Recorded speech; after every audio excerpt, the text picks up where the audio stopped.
நிதி கேட்கறது எப்படின்னா உண்மையான ஒரு எவ்வளவு தேவையோ அதை கேட்கறது இல்ல. ஒரு மிகப்பெரிய அமௌண்ட்டை கேட்டுறது. அந்த மிகப்பெரிய அமௌண்ட்டை யாருமே சாங்ஷன் பண்ண முடியாது. அப்ப வந்து குடுக்கல பத்தியா, நான் கேட்டது நீ குடுக்கல பத்தியா. திமுகவை பொறுத்த வரைக்கும் அவங்க மத்திய அரசுல இருந்து எதையாவது நிதி கொடுத்து இவங்க அதை வந்து செயல்படுத்திட்டாங்க அப்படின்னு நல்ல பேர் வந்துருச்சுன்னா உடனே நாங்க தான் செஞ்சோம் அப்படின்னு ஸ்டிக்கர் ஒட்டிடுவாங்க. அதுல வந்து அது ஒரு மத்திய அரசு திட்டம்னு கூட மக்களுக்கு சொல்லவே மாட்டாங்க.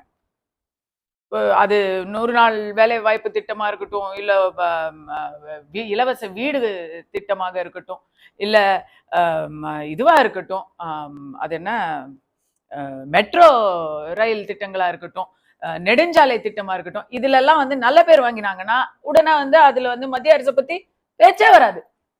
எல்லா இடத்துலயும் கலைஞர் ஆட்சியில், மு.க. ஸ்டாலின் ஆட்சியில், துணை முதலமைச்சர் உதயநிதி ஆட்சியில் அப்படின்னு பேசிடுவாங்க, நல்ல பேர் வாங்கிக்குவாங்க.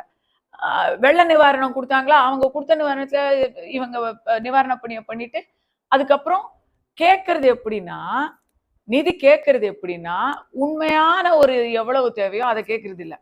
ஒரு மிகப்பெரிய அமௌண்ட்டை கேட்டுறது. அந்த மிகப்பெரிய அமௌண்ட்டை யாருமே சாங்ஷன் பண்ண முடியாது. அப்ப வந்து குடுக்கல பத்தியா, நான் கேட்டது நீ குடுக்கல பத்தியா அப்படின்னு எங்கெல்லாம் இவங்க வந்து மெத்தனமா இருக்காங்களோ, எங்கெல்லாம் வந்து இப்போ அவங்களுக்கு மெயினான ஓட்டர் பேஸ் வந்து கவர்மெண்ட் எம்ப்ளாயீஸ் அண்ட் இது infrastructure development authorities, village development, இங்க இந்த 2 இடத்துலயும் ஏன் நீங்க இப்ப எலெக்ஷன் வர எல்லாரும் வந்து நெக்குவாங்க. எல்லாரும் ஏன் எங்களுக்கான பட்டுவாடா நடக்கலன்னு கேட்கும் பொழுது நான் கொடுக்க தயாரா இருக்கேன், அவங்க தான் கொடுக்கல அப்படின்னு பழி போடுற ஒரு வியாபார யுக்தி.